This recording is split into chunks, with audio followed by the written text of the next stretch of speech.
One of the hardest engineering problems known to man is making a reusable orbital rocket. It's stupidly difficult to have a fully reusable orbital system. It will be one of the biggest breakthroughs in the history of humanity. Den interplanetære podcasten. Utforskning av rom til fordel for hele menneskeheten. Dine verter i England og Norge, Matthew Russell og Chris Carney.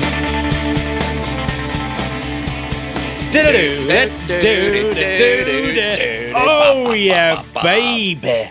Elon Musk. Drink. Straight into drinking. They love Elon, don't they? Oh, they love him. Oh, they love the Elon Musk. I love his Musk. He should definitely go into the perfume game. Of course, that was Elon Musk talking about how hard it is to build an orbital rocket that is reusable.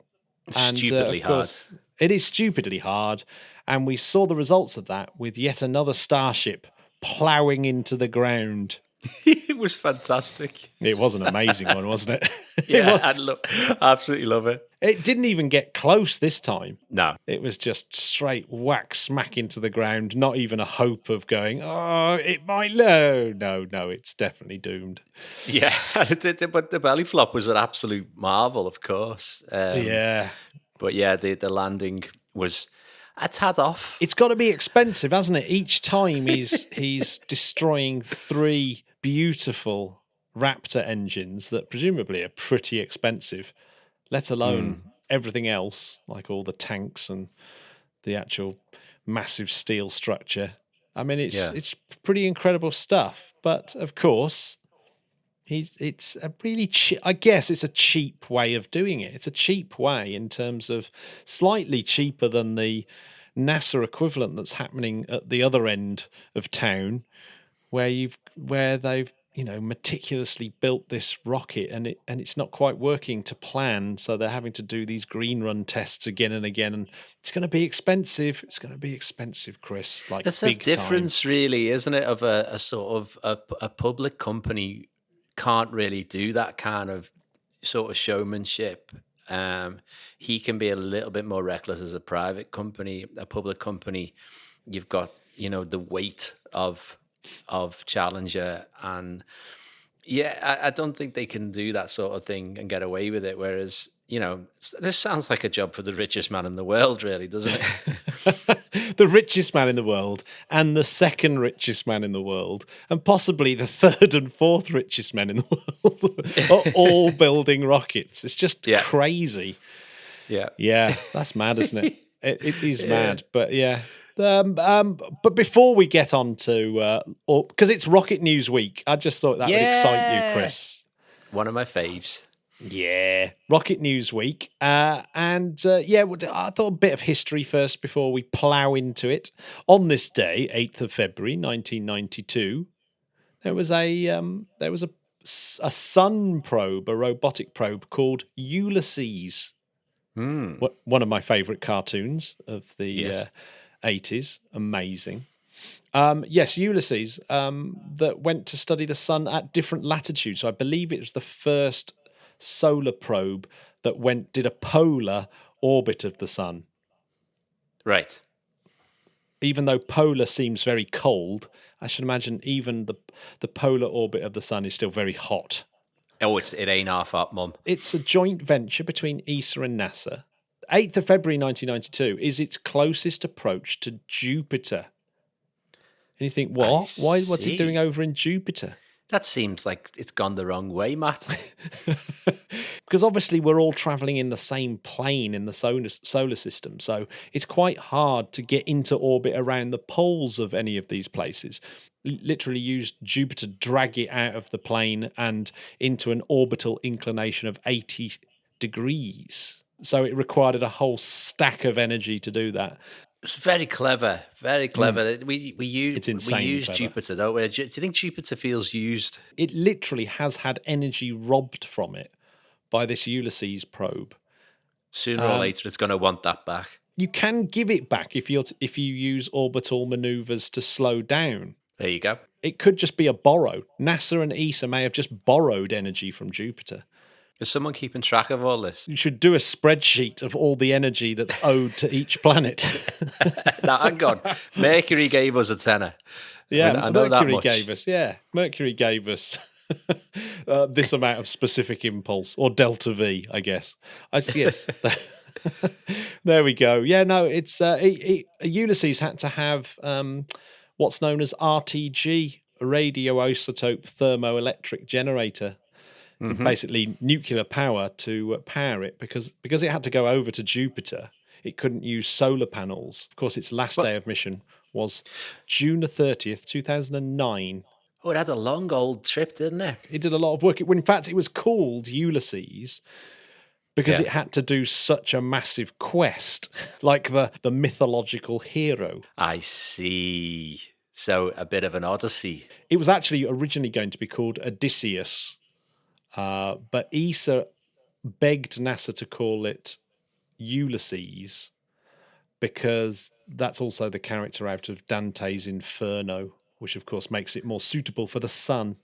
Is there a department that comes up with the names? I believe so. Right, that's what I want to do. That's what I want to join. I want to be one The of them. naming department. Yeah, absolutely. I want to join the naming department for things like planets and stuff and all those kind of things. That needs shaking up, definitely. I mean, it's just, the fact that it's just gone to numbers now, I just think it's lazy, Matt. Kepler 27c.3 or something, or whatever it is. Yeah, they're a bit annoying, it's aren't ran they? out of people. You know, do a competition, name it after people who are Yeah, but there are 4,000 odd exoplanets now, so that's 4,000 competitions. But yeah, I mean, that's I'd quite like to name a planet. So even if they just said the host of the Interplanetary podcast should name one, be all right, wouldn't it? Yeah, I mean, you'd have to sign some sort of agreement to make sure that the people who were winning didn't think they actually now owned the planet. Yeah. So what would you name a exoplanet, Chris? Chris. Yeah, I'd call my planet Matthew. What do you think? Yeah, there you go. Yeah. I mean, you might have expected that I'd named after me mum or me dear wife. No. Actually, Kaya would be quite a good name for a planet, wouldn't it, actually? It would. Yeah. I mean, Kaya is also in Jamaica, a reference to the funny cigarettes. But yeah, so people might be like, yeah, we're going to Kaya. See, that is the nightmare of naming planets. It's like that when they named that Kuiper Belt object Ultima Thule.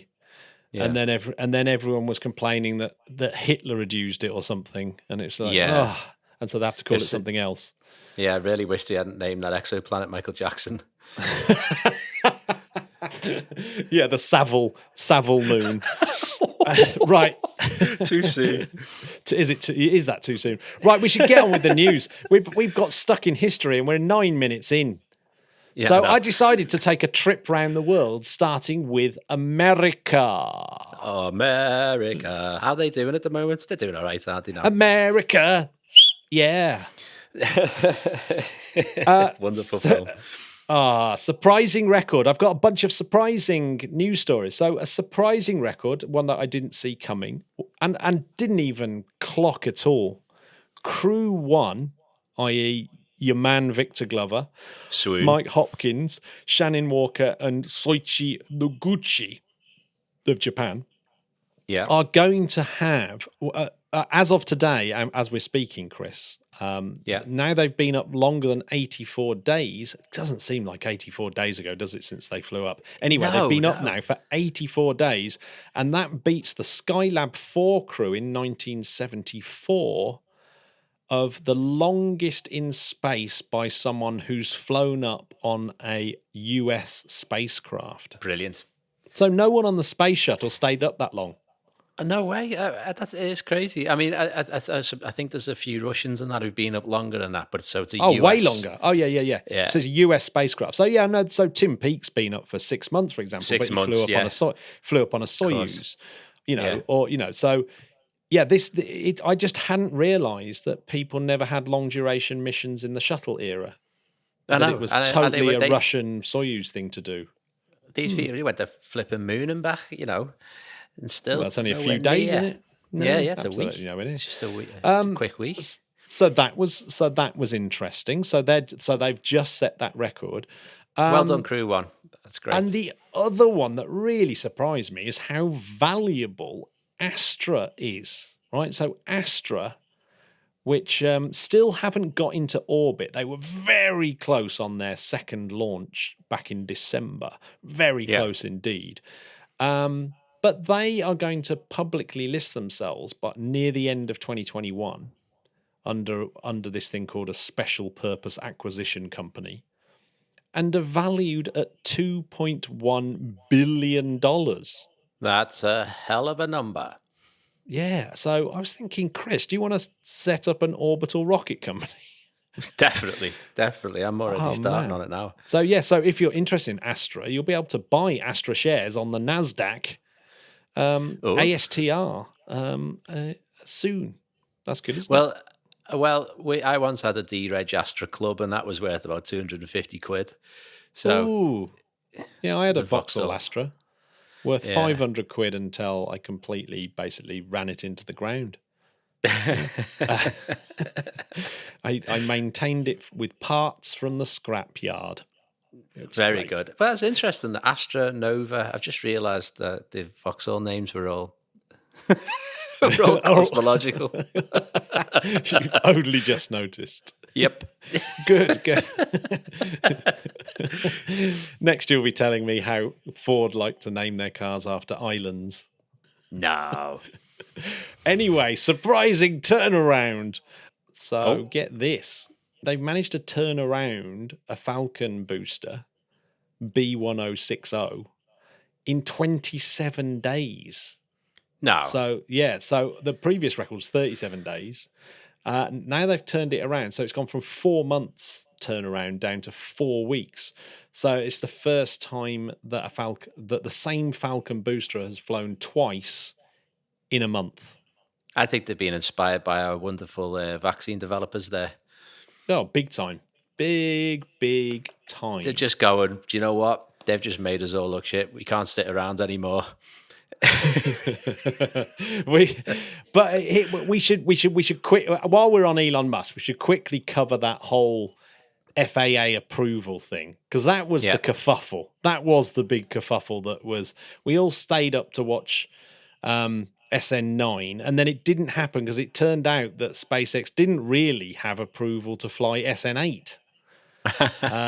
Which is like absolutely crazy. So they had to do these other things. You know, the FAA went back to SpaceX and look, you've got to do these things to check on your safety. You really shouldn't have flown. Slap on the wrist. But it looks like all of that is now resolved and it's all fine. So they were able to fly SN9 and no hard feelings. But I guess when you're doing something as crazy as chucking a massive aluminium, and it is massive, chucking this big aluminium thing up in the air, and it will almost come down and definitely come down and explode. I guess that you've kind of really got to, it's an unusual.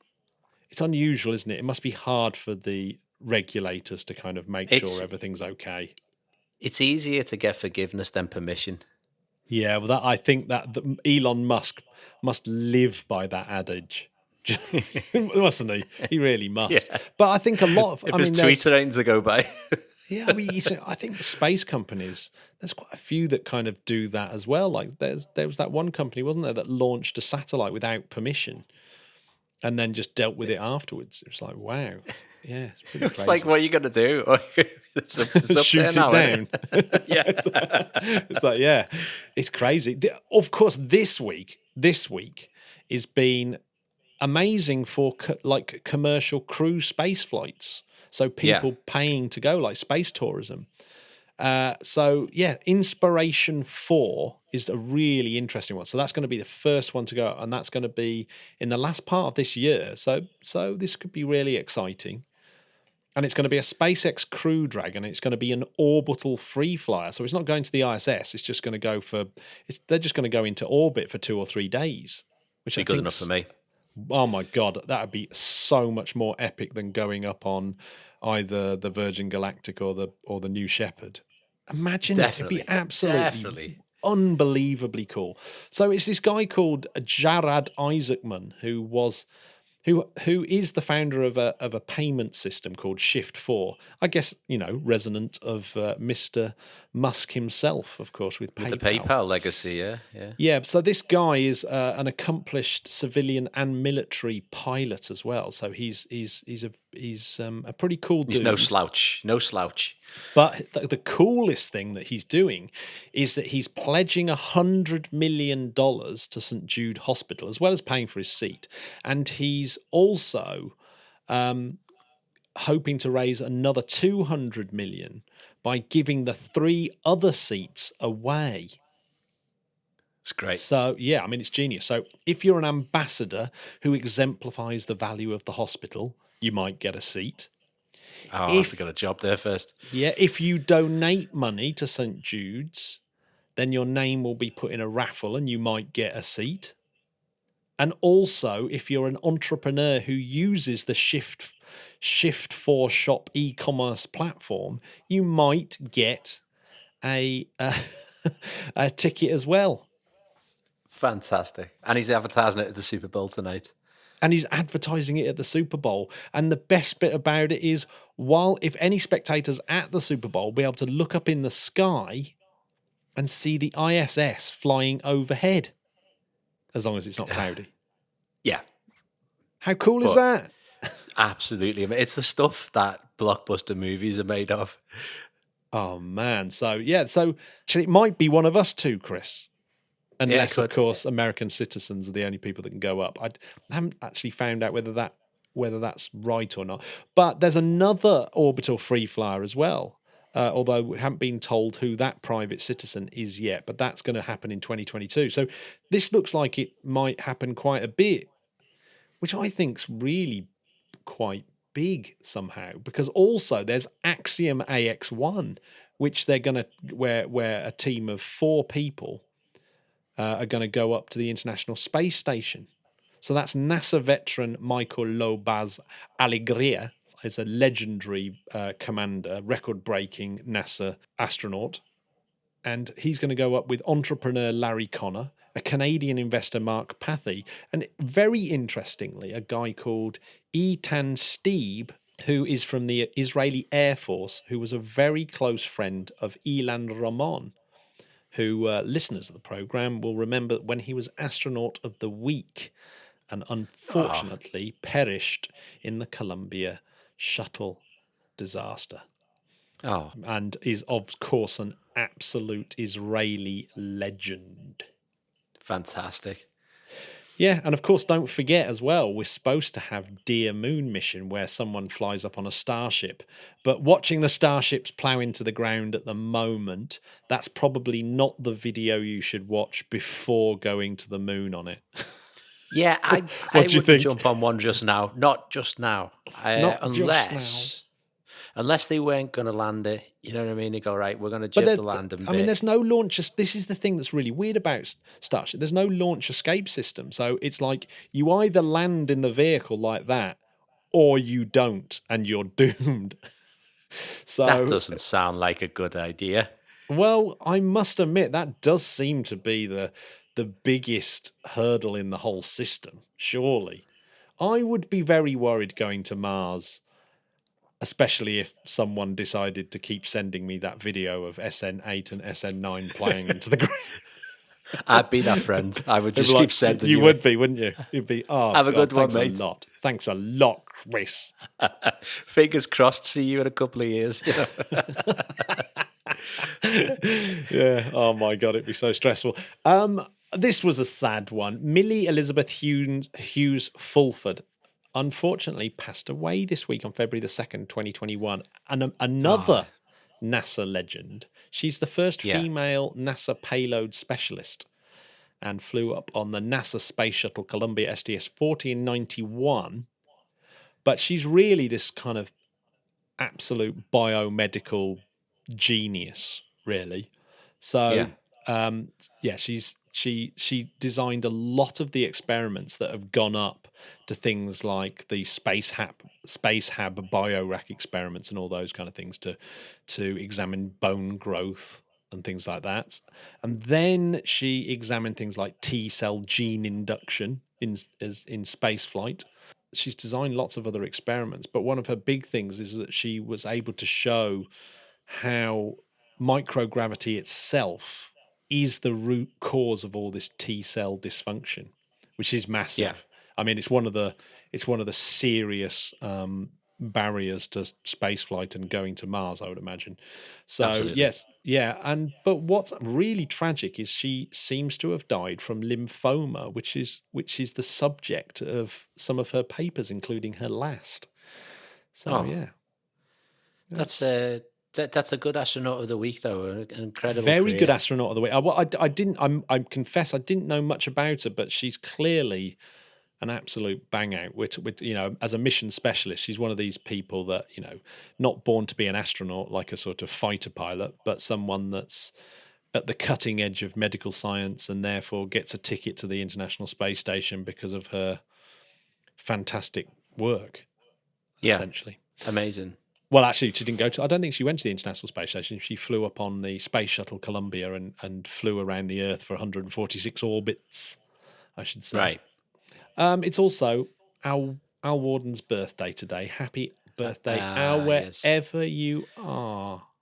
Sorely back to the cosmos.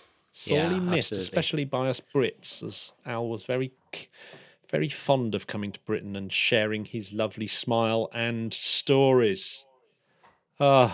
Sadly missed.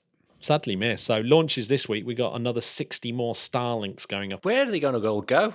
Well, there's thousands of them up there. There's literally over 1,000 ridiculous. of them up there now, which is actually incredible. But we'll get on to mega constellation by the time we get round to the UK news. But of course, this week really we should be talking about Mars stuff. Yes. Because lots of stuff is going to be arriving at Mars this week and next week. Perseverance rover, not this week, but next week we have the 7 Minutes of Terror. So we shall obviously be covering that in next week's show. But I'm going to have a full-on Mars month in March because, let's face it. Perfect month for it. It is a perfect month for it. However, what I did not know, Chris, we're talking today on the 7th of Feb. And do you know what the 7th of Feb is? No, apart from a date in the calendar, Matt, I've no idea. Well, this year it is the 7th of February 2021 is the start of New Year on Mars. This is New Year's Day on Mars. Oh, Happy New Year, March. Yeah. I mean, Mars. Mars, yeah. Mars, same thing, isn't it?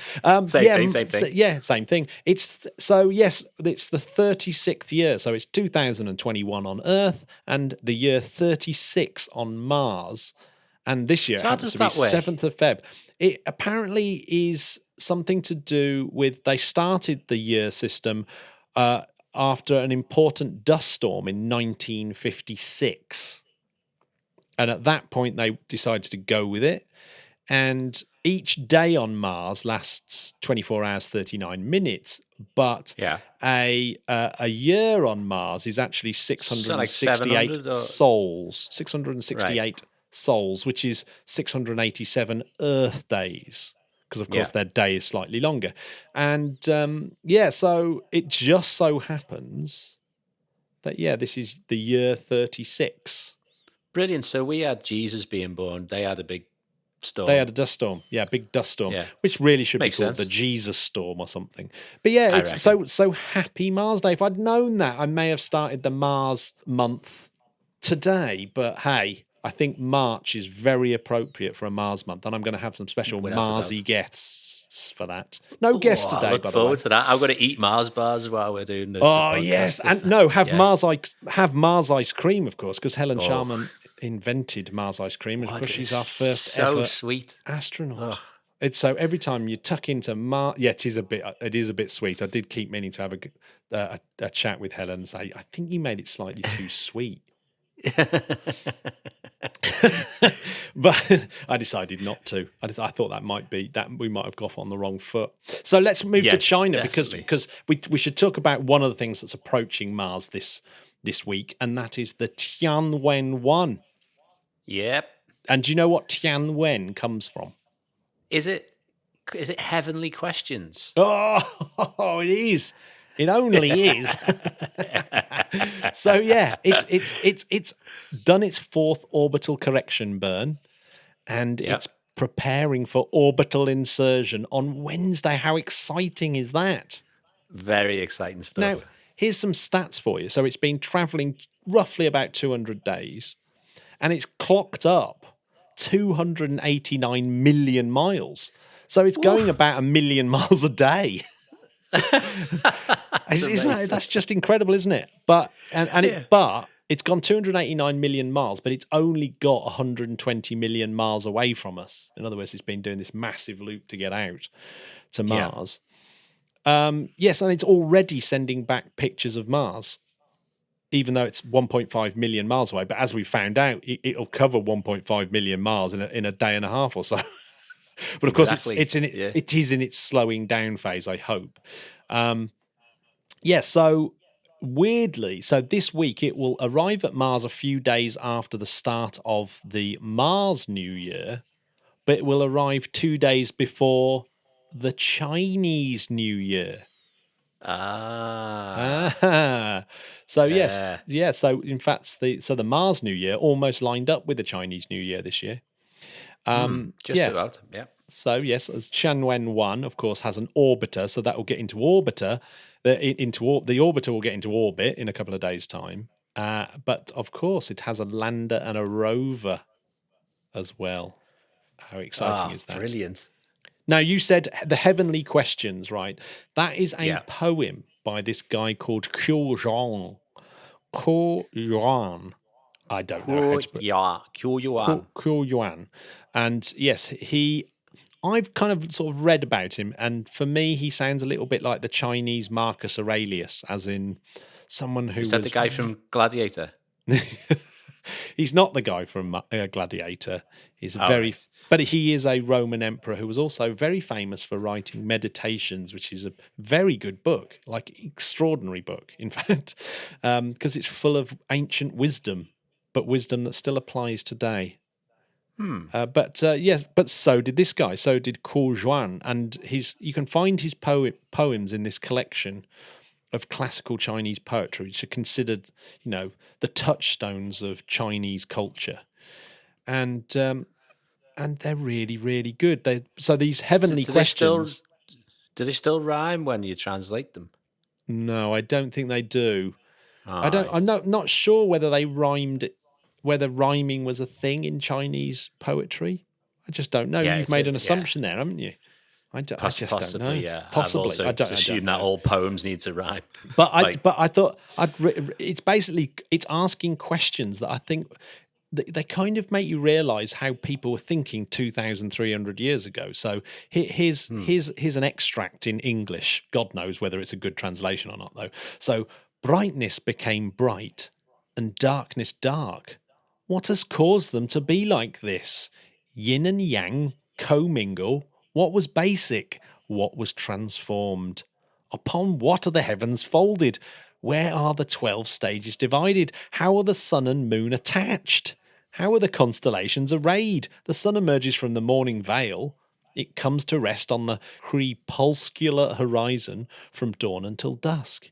How many miles does it travel? That's wonderful. I mean, how amazing are those questions? Because they are still, you kind of really, I guess, they're still questions that we're still asking. Brightness became bright and darkness dark. Yeah. It's like a little bit like one of my year 8 exams. How many miles does it travel? Yeah. So, No, that's beautiful. Absolutely beautiful. So it's obviously very important, but that's the poetical reason for Tianwen, which is beautiful. I'm going to say the Chinese name their stuff better than anyone else. I'm going to go with this. Magpie Bridge. You're not going to get better than that. It's like there's something more arty and poetical, and so good old Chinese. Well done for your naming. That's all I can say. Yeah, well done, China. United Arab Emirates, of course, are going to get to Mars a day before China. How about that? Oh, that's going to sting. They're going to get there with their Hope orbiter. I mean, Hope's a good name, but it's not Tianwen, is it? No, not in the slightest. Hope. I mean, come on. Everyone calls stuff hope. Yeah, it's a little bit, even perseverance and things like that. It's come on, we could have done I better than mean, that. Surely, the Arabic culture has got so much more to give oh my than god, just it the word must have, hope.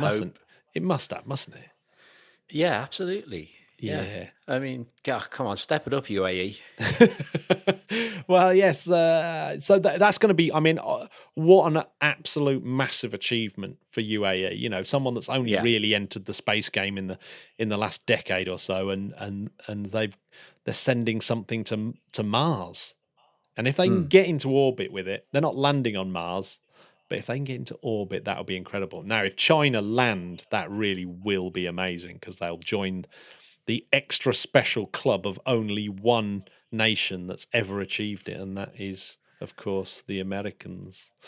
The Americans, who China are well on the way to taking over as the world's Yeah, biggest ouch, superpower. ouch, yes, and right. But while we're talking of superpowers, we're going to get to Russia, which obviously has had to watch while its superpower status is definitely long behind it. However, I But thought it was I am worth. wearing my Vostok watch today Oh, to beautiful. in honor.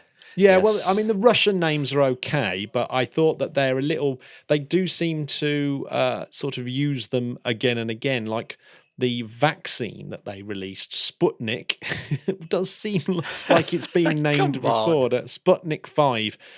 But apparently, this Sputnik 5, I just thought I'd mention this, that Sputnik 5 vaccine turns out that their massive gamble of sort of skipping phase 3 trials has actually paid off. It turns out that it's a really good vaccine and that they were able to get it sort of up and going and selling it to Iran that won't bite vaccines off us and all those kind of things. So that's very Well, that's a interesting. relief. It is a relief, I have to say. Like. Yeah, it is a relief. And the great thing is, it's like the more vaccines, the better, as far as I'm concerned. Because Absolutely. every single corner of the world needs to get vaccinated, or else it's not going to work. So that's good news as far as I'm concerned. Roscosmos also announced that they're going to be taking space tourists up on a Soyuz. There's a little bit of me that always thinks, particularly when Rogozin's name pops up, is that whenever Elon Musk says he's going to do something, the Russians kind of feel obliged to say that they're going to do it too. You know, it's like their glory days are definitely behind them. I don't know how they're going to reclaim them.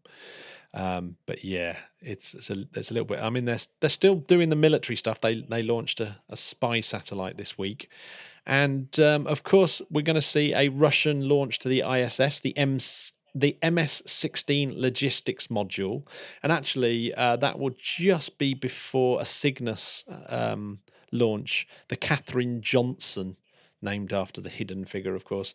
That's going up next week or a little bit after, just after the Soyuz MS-16 resupply. So lots of stuff going up to the International Space Station at the moment. Yeah. It's getting busy. It's getting busy up there. It is getting busy. So that particular MS-16, this Progress, which is the 168th flight of a Progress, that particular Progress, when it undocks in late April, will also undock with the Piers module, which is an old module, to make way for the Norca module that has the European arm. So that thing's been sitting in a crate somewhere, and we've mentioned this a few times before, but it's just been sitting in a crate somewhere waiting to go back up. So this Norca module has been around for ages, and it's very late getting to the International Space Station. So yeah, isn't it all out of date? Well, you know what I mean? no, well, I mean, it'd be like, we got the Norca up there, but it's got well, no the worst thing Wi-Fi. about it is, I think, It's like, obviously these spacecraft have got noxious chemicals that do certain things, and certain things, have to be then, we're going to have to go in and replace that because it will have corroded this and corroded that. So I do believe, they had to uncrate the Norca module and make loads of repairs and stuff like that. So it's not a cheap thing to have that kind of tech on the ground doing nothing when it could be out in space doing something. So they up on this Progress launch as well, because the Russian end of the space station is getting so old now they're taking repair kits with glue patches and stuff like that to try and mend some of these leaks that are happening. Oh, Yeah, so it's slightly worrying. well, it's kind of I don't know. It just seems totally indicative of the Russian space program at the moment. And of course, Dmitry Rogozin's been bothering on as well about how his moon program is 10 times cheaper than the American one, but it will get the same results for all the scientists. And he's in negotiations with China to set up a moon base to rival the Artemis program. So it's all crazy stuff. They have chosen 4 more cosmonauts, though, for cosmonaut training. Sergei Turganov, Alexander Kolyabin, Sergei Teryanaknikov, and Harutian Kivirian. That's you got through them. I did. That's all I'm going to tell you. You got through them. Harutian Kivirian.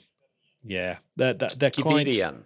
Lots of Sergeys, aren't they? Sergei is definitely a common cosmonaut name. That's a great name, though, isn't it? Sergei. Yeah, Sergei. Yeah. It's definitely made especially popular by the meerkats on British TV. Of course, yeah. Meerkat. India. So we're going to see a PSLV launch by the end of the month, which will have Brazil's first Earth observation satellite. So that should be good. But here's an interesting one. We mentioned a few weeks ago, and it's come up a couple of times, that one of the big things that India sort of said last year was that the ISRO, which is the Indian Space Agency, the Indian equivalent of NASA, have really want to kickstart the commercial space economy in India. So they're really sort of pushing for that. And the way they're going to do it is obviously give them all the facilities and technical know-how. And this Hyderabad startup called Skyroot Aerospace have just signed up to it. And they're a big solid propulsion rocket company. So that should be good. So they're pushing it, and they join Agnikul Cosmos, which have already built their Kalam 5 engine prototype. And there's 50 other startups that are in India building space stuff. So the Indian space scene is looking pretty cool. It's very exciting, and big ups to India for pushing for that. I really hope that the sort of the imbalance of poverty in the country, though, is something that's addressed. I know this is always a debate, and I am obviously pro space programs, but there's such inequality there. It's quite difficult to wrestle with, I think, morally. Yeah, it is, isn't it? But I'm especially considering India takes aid from other countries to sort those problems out. But I do. Yeah, I was really surprised about that. Yeah. Yeah, but I mean, I think this is the case for a lot of countries, and I have I don't like to get political, but I do think that if a country is spending a lot of money building up something that's obviously going to be a successful industry for itself, and India have chosen space as one of those industries, and it's like it will clearly bring wealth into the country. It breeds technological advancement. It means that people go to school to learn really, really amazing stuff. Now, the crazy thing about the Indian Space Agency is that they employ a lot of women, because there's regions of India where the women are highly educated, but it's not as clear cut as being, aren't they amazing? Because of course it's just the fact that women are cheaper, but just as good. So it's at the end of the day, I think a burgeoning. Well, basically, you've got to spend money, haven't you, to then generate more wealth. That's it. That's the bottom line, and I think that's what they're doing. Do you know what? I think you made an absolutely salient point. I think you're absolutely right. And yeah, I think I've probably acted in prejudice there, as people tend to do that when it is something off Earth, when it becomes something space related. That's when the focus becomes on why you're doing that, when there's poor people on Earth, when it is actually just an industry that is being set up to boom and it's going to benefit the country. So yeah, absolutely right, mate. Yeah. Yeah, and imagine if the Indian Space Agency are able to do things like launch their own internet constellations, or Yeah. you know, and all those sort of things, and or telecommunications, and that people in rural areas can join the economy and go to school, you know, go to virtual Yeah. school and stuff like that. And you think, yeah, you know, these things are really positive things, as long as it's not Definitely. just full of corruption. You know, that's when it's awful, is when obviously all the money gets wasted. But it doesn't look like that in India, I have to say. I mean, I'm sure there Whoa, they is, love their bureaucracy in but they India, do so love I a bit of bureaucracy. imagine. I mean, I'd imagine that it's all over the shop, but you know, it's very, very hard, isn't it? It's hardware because it's, you don't really get the full picture. I kind of get the impression that the Russian one's pretty corrupt though, when everyone got basically sent to jail when they built one of the cosmodromes out there. Russia? Corrupt? I know it's hard to believe, isn't it? Right before we got very political, let's move Yes, we on have, to yes. let's move on Sorry. to Europe. And of course, us Brits aren't going to get political at all when we talk about Europe. But it's here. So Europe, actually, this is a European Space Agency, of course, of which Britain is very much a part of. The ESA's Director General, Jan Vorner, has been speaking to Dr. Hiroshi Yamakawa, who's the president Great of name. the Japanese Aerospace Exploration Agency, JAXA, and they've been having bilateral meetings this week.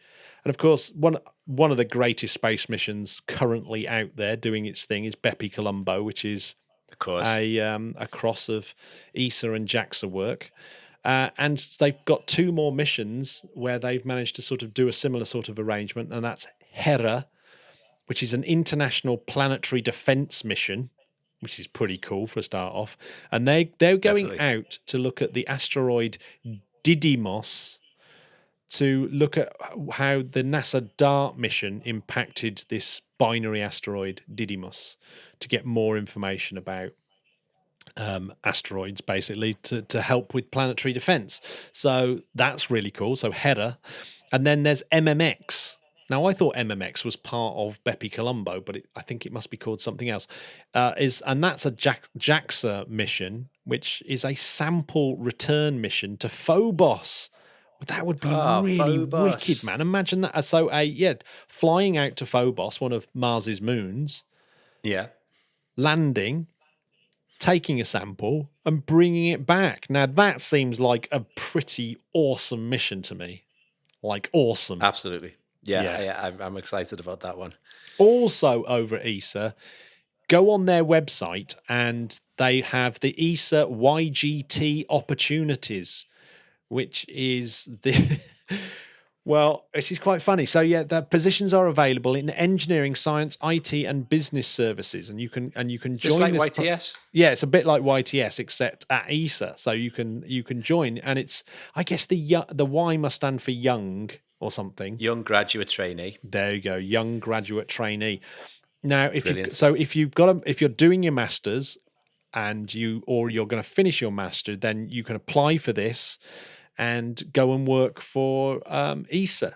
Right, it's a massive opportunity to go and sort of plunge into ESA work life. Get in there, Spodcats. Yeah, absolutely. You should definitely get in there. But I did notice it says ESA is an equal opportunity employer committed to achieving diversity, obviously. For this purpose, we welcome applications from all qualified candidates, irrespective of gender, sexual orientation, ethnicity, beliefs. Now, this is the big one, age. So as far as I'm concerned, I should, even though I'm an old giffer, I should still be able to apply for this legally. Are you technically a graduate? Because I graduated 21 years ago, Matt. So Yeah, I think so that's fine.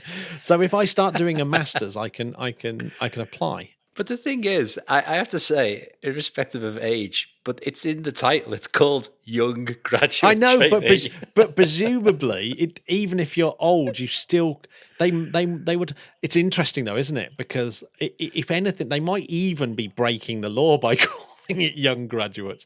But I just don't know. But presumably, yeah. If I was doing my masters now, I could apply for it because they wouldn't be allowed to. They wouldn't be allowed to discriminate based on my age, would they? It's just not allowed. You're not allowed that's to do that. that. So really, it's a bit of a misnomer to call it the Young Graduates, although it's clearly that's the spirit of It's the basically program. saying to us, "Come on, behave. Let's let the young people go for this, Matt. Come on, mate." But if you must, come on. Yes, but that's good. So yes, if you really want to get into space, that's open till March the 1st. So get your application in if you're doing your masters, and I know quite a few of our listeners currently are. So that's very cool. Would you know what's podcast as well? We'd love to hear if you do get on the Oh my on that God, program. yes. We'd be chomping at your heels on that one. Chomping Yeah. at your heels, is that the right? It's chomping at the bit and nipping at your heels. Yeah, but I like a mixed metaphor. It's good. Yeah, we do. Yeah. Or a mixed saying. Is it a mixed metaphor? Not Yeah. quite. But hey, Yeah. I thought we'd finish this space news on a UK space one. There wasn't anything particularly massive going on in UK space, although there's the ongoing Sutherland spaceport where, sort of the Scottish government apparently have been really pushing the British government to get this over the line. But there was an interview with a guy called Sunil Bharti Mittal, and if our regular listeners will know, he is the dude that has bought OneWeb with the UK government. So he's kind of like the Elon Musk of India, basically. He's absolutely massive in telecommunications. One of the richest people on earth, and he's gone into partnership with the UK for OneWeb. And it was a really interesting interview. I mean, he's probably overselling it, so I'm going to take some of it with a pinch of salt. But I thought it was very, very good to hear the kind of positive perspective on OneWeb, because you get a lot of downside to it. But yeah, it was basically saying for the UK, here's the takeaways I got from it. But it was basically saying, for the UK to get into space, because the UK is very advanced, but our space sort of ambitions aren't as far along as, say, somewhere like India, and India are nowhere near as advanced as a country as the UK. And he said, so for this $500 million price tag that the UK paid to get into that kind of space is really cheap to sort of get into that space. So it's a bargain, really, because that's $500 million. $500 million, a bargain. And it means that they can maintain a special relationship with the US government and their Five Eyes Alliance partners. What he wants to do is connect the world with this thing. We were talking earlier about Indians getting internet coverage, even in rural areas. And of course, this is what this is all about. But the other side of this is this whole idea that the UK government got kicked out of Galileo. So Galileo is the European global navigation system, basically the equivalent of GPS. And it's up and running. And of course, everyone can use it. So Galileo chips are found now in mobile phones and stuff like that. And that's how Google Maps works on your phone. However, if you're in the military, you need a sort of special version of it, which gets you ludicrous accuracy for your, missile defense and stuff like that. So you need this extra layer of accuracy. And Britain, despite sort of being one of the main builders of the system, are now locked out because we're no longer in Europe. But, so we would have had to have. So there's this thing called PNT, which is GPS. The thing that's very expensive in GPS satellites and Galileo satellites is the fact that these atomic clocks are on board, generating this timing frequency. This is the sentence which I thought was amazing. Experts believe a low Earth orbit solution can be built for a fraction of the £5 billion that the UK government were going to have to invest in Galileo. So we would the UK government had to put £5 billion. That's 10 times more than we've spent. He goes, but we've begun work on the next generation of OneWeb satellites, and it's expected to have PNT payloads on them. There is no question about that. What? So he's saying there's no question that the next gen of OneWeb satellites is going to have this capability, which is going to be like loads cheaper. And that's a spin-off. That's not even the main point. He says if he can resolve the entire rural broadband issue in the UK, then he's going to be happy. In other words, he says he thinks that there's going to be complete blankage coverage of the UK by next October. Wow, that's pretty soon. Yeah. And he goes, where can't you get it? So I didn't know you couldn't get it some bits. Oh God, I know there's loads of places around where they still haven't got broadband. I mean, there's one I can see from my window. They haven't got broadband, I don't think, over on Lundy. Do they still have rationing over there and like this? Really, God. I mean, it's a pub and a pub and a farm, to be fair. But it's they got a pub.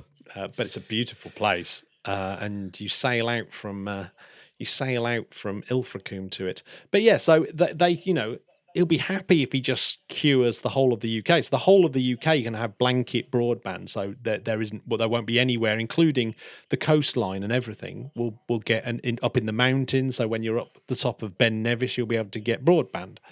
He says, but imagine how excited he is the fact that also there's the Indian market for him.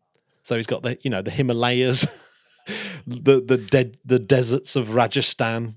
It's going to be brilliant to be there in the middle of the deserts of Rajasthan and be able to get a signal. Yeah, and get your OneWeb signal. But obviously his big rival is Elon Musk. But what was interesting was that he had a lot of praise for Elon Musk and what he was doing, and saying it was absolutely amazing. And he would love to work with him more closely and, be pals. But he said, he's going to be very stiff competition for SpaceX. And what I didn't realize was their sort of big difference is that SpaceX want to go directly to customers. So they want to work directly with customers. So they're cutting out all the regional telecoms companies. So it's just like, right. No, SpaceX, you just buy a terminal and it's SpaceX and that's it, right? You talk to Starlink.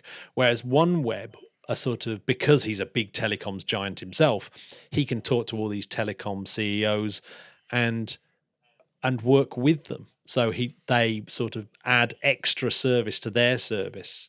So that's the way he's going. And he seems to think that that's a better way to go. So that would be interesting how it all plays out. So even though SpaceX can get their stuff up cheaper because it's their rockets, the OneWeb thing I don't think is dead in the water, plus all these other benefits that it seems to bring. So it's really interesting. I think that OneWeb is a very, very interesting company. It could go either way. It could be an absolute flop, or it could be one of these things where it's a rare moment of British government good fortune, where we've somehow made the right decision and it worked out well. But I mean, it's a risky decision. I think fair play to the government, the people in government who made that decision, because it's risky, but I think you need to make risky decisions, otherwise you get nowhere. Definitely. Right? And who dares wins. I don't know.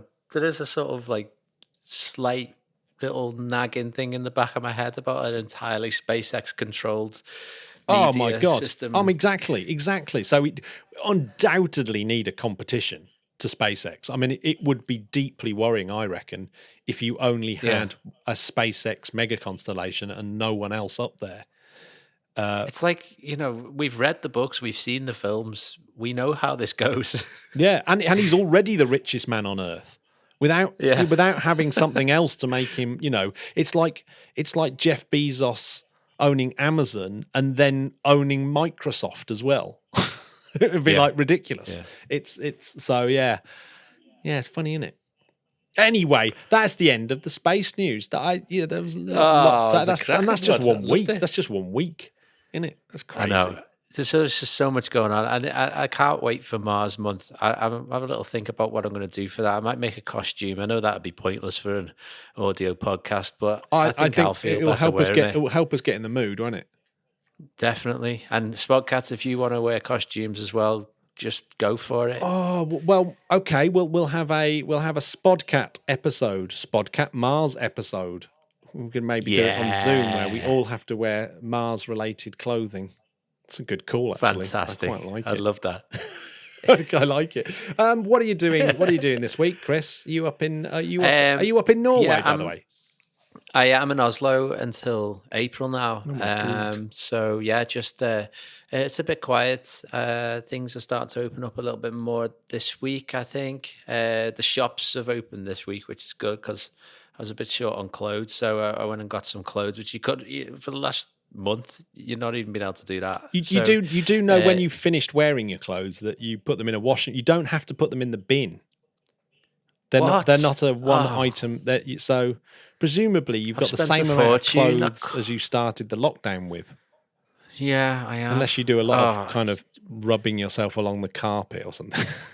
Well, I do, and that's one of the problems is that they wear out. They're threadbare within weeks. So, just because of all the rubbing I do.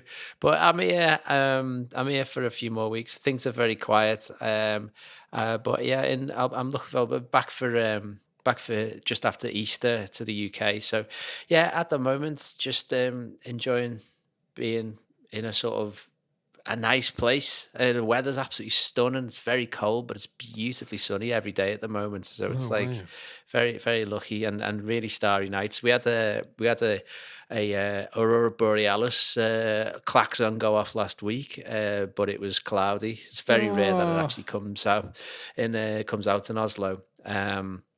But we couldn't see it, unfortunately. So I still haven't seen Aurora Borealis in all the time I've spent here. But yeah, maybe one day. What about you, Matthew? What are you up to this week? I'm just going to be working. It's one of the downsides of why there hasn't been some epic interviews recently because it's it's been very busy at work. I'm just going to try. My this week's resolution is to just get out more, even though it is absolutely freezing cold at the moment. But I've just got to get out of the house more. I mean, that's the problem, isn't it, with lockdown and work? Do it. Get out. Get yourself some fresh air because it makes all the difference. Yeah, it really does. It really does, even for 20 minutes. Yeah, big time. And I guess that's I do hope everyone out there in Spodcat world is coping, and it's going to be over soon. That's what I think. Be kind to yourselves, Spodcats. Yeah, look after yourselves, and I hope to see one or two of you at the end of the year flying up in the SpaceX capsule. It'll be very fun. That would be amazing. That would be absolutely amazing. Oh my God, can you imagine it? It would be a very good time to do interviews. Hi, it's episode 263. It's Matt from the Dragon Capsule. Stuff dreams are made of. And Matthew is about to land in the star. Oh yeah, Matt's managed to get a seat on the dear moon, and he's coming in for a landing. Oh my God. It's a one shot only event. Oh my God. And they actually didn't fit an escape module. Oh no, there isn't one. Oh my God. I wonder if you can sort of climb out and parachute out if you get really stressed. I think I'd like to think I'd be able to, but like those balls you could jump out of the space shuttle in. There was like these weird like escape balls. You could sort of your own personal re-entry ball. I'd love a personal re-entry ball. Well, on that note, Chris. Bye, Spodcats. Bye, Spodcats. Bye, Spodcats. Bye, Spodcats. Bye, Spodcats.